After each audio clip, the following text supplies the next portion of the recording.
1993 के मुंबई के सीरियल धमाकों के जख्म अभी भी ताज़ा हैं। मेरे साथ हैं इस समय कीर्ति अजमेरा, जो 22 साल के बाद भी इस बम ब्लास्ट के भुक्तभोगी हैं और उन्हें दुख सता रहा है इस बात का कि कई बार आवाज़ बुलंद करने के बाद भी आज तक उन्हें किसी भी तरह की कोई भी सरकारी मदद नहीं मिली है। मेरे साथ हैं कीर्ति अजमेरा।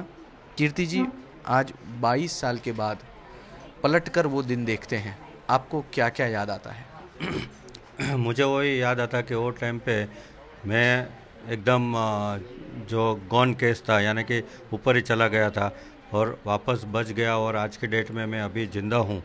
और मैं वो उम्मीद के साथ देखता हूँ कि अगर वो दिन ऐसा ही बराबर नहीं जाता और आज की डेट में इतने सारे जो ऑपरेशंस हुए वो पूरे नहीं होते तो क्या होता मेरा। लगभग आपके ऊपर कितने ऑपरेशंस हुए और उन ऑपरेशंस का खर्च कितना आया? लगभग 40 से ज़्यादा ऑपरेशंस हो गए और 25-30 लाख रुपए से भी ज़्यादा खर्चा हुआ।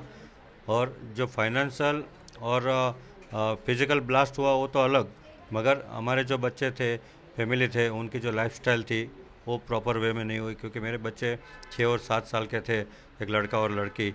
और आज के डेट में उनको जो मुझे एजुकेशन देना था, उनको जो लाइफस्टाइल देना था वो मैं दे नहीं पाया।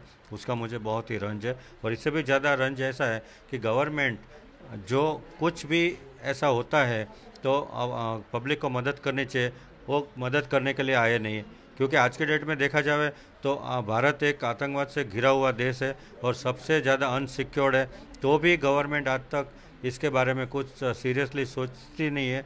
और हमारे जैसे कॉमन आदमी 1993 से मैं बोल रहा हूँ कि आज पूरे बॉम्बे में सीसी कैमरा होना चाहिए। 93 में मैंने सजेशन दिया था, 93 में वो भी बोला था कि ऐसे अनेक ब्लास्ट होने वाले हैं, तो कॉमन आदमी के हिसाब से तो भी गवर्नमेंट को इतना मालूम नहीं है कि ऐसा कुछ हो सकता है, तो मुझे स्टेप लेना चाहिए। और अभी भी स्टेप लेने का चालू नहीं किया है। तो मुझे अभी जो भाजपा की नई गवर्नमेंट आई है उससे उम्मीद है कि कम से कम पहले देश की सिक्योरिटी के लिए, यानी कि महाराष्ट्र की सिक्योरिटी प्लस पूरे देश की सिक्योरिटी के लिए जो होना चाहिए उसके बारे में सीरियसली एक कमेटी का अपॉइंटमेंट करे।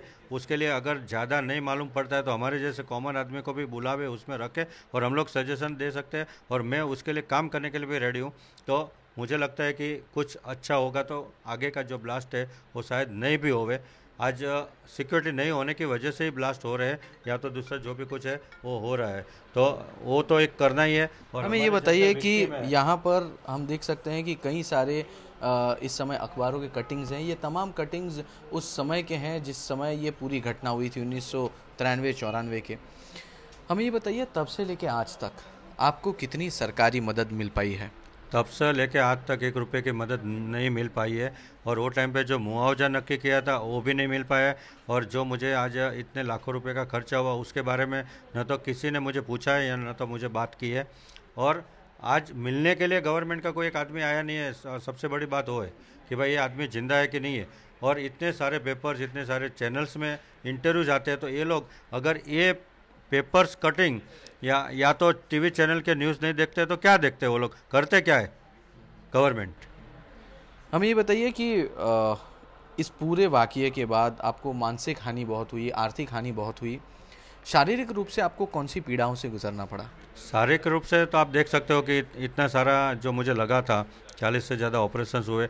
आज के डेट में 100-200 ग्लासेस अभी भी बॉडी में है अंदर, जो निकालने का बाकी है। और ऑपरेशंस लगातार अभी भी चालू है इतने 22 सालों के बाद भी। तो वो तो डेफिनेटली मुझे शांति से सोने नहीं देते, शांति से कोई भी ज़्यादा काम करने नहीं देते। या तो 2-3 घंटे से ज़्यादा मेरे में रजिस्ट्रेशन पावर नहीं है, राइट हैंड जो है वो प्रॉपर वे में मैं काम ले नहीं सकता हूँ।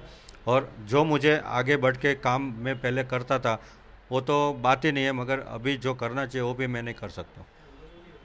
आज जब आप पलट के वो दिन देखते हैं, उस दिन आपने कौन-सा दृश्य देखा था? क्या हुआ था?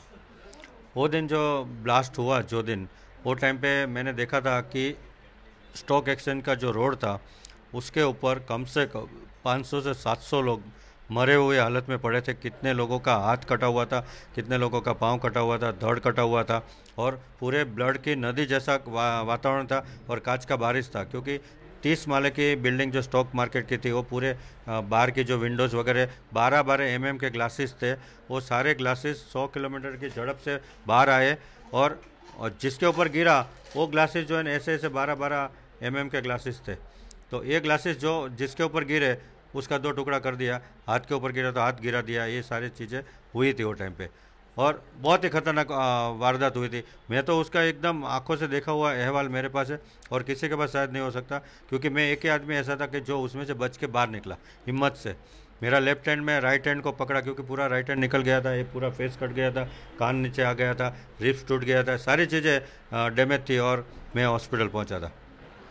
बहुत शुक्रिया कीर्ति अजमेरा, जिनका कहना है कि आज 22 साल पूरे हो चुके हैं इस बम धमाकों को, लेकिन उनके ज़ख़म अभी भी ताज़ा हैं। उनके शरीर के भीतर अब भी कांच के टुकड़े बरकरार हैं। ऑपरेशंस अभी भी जारी हैं, 40 से ज़्यादा ऑपरेशन, 25 से 30 लाख रुपए का खर्च, लेकिन सरकारी मदद कुछ भी नहीं। उन्हें अब यही उम्मीद है कि बम धमाके रुक जाएं और उन्हें सरकारी मदद कहीं से न कहीं से मिल जाए। मयूर परीख, ABP न्यूज़, मुंबई।